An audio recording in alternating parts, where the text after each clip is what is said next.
The suggestion from the last 24 hours is they could take deposit rates further into negative territory should they need to. Would you advise against that? So I haven't seen what has happened in the last 24 hours.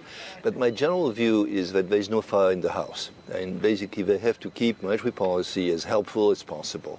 But it's not time for desperate measures or extreme measures. In that respect, I think negative rates, for example, is something that they should not be using at this point.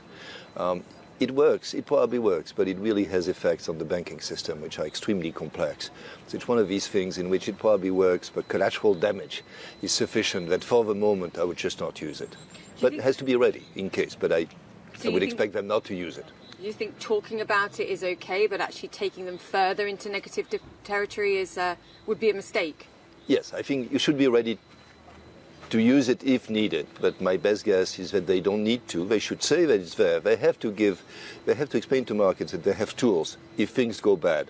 But I don't expect things to go that bad that they have to use them. It's a delicate game, PR, but they can do it. But some investors would look at this and go, actually, talking again about the prospect of being able to lower rates here is a direct effort to force the currency down.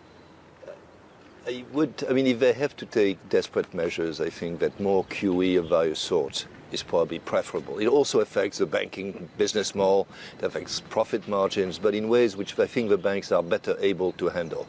So again, when it comes to that, which I don't expect, I'd rather them use QE measures rather than negative rates. It obviously played into some of the volatility that we saw in the first quarter of this year, whether it was central banks, the oil price, concerns about China, the growth outlook. At that time, you said, look, the pessimism is overdone. Right. Do you expect to see that kind of volatility that we got in Q1 repeated over the course of this year? I'm afraid that markets have a life of their own, so it could well come back. I think it was unjustified panic to a large extent, and to a large extent this has been undone in terms at least of stock prices. But as we know, investors get excited by something, then there's herding behavior, and when everybody announces it's the end of the world, then it takes a while to get back to reality.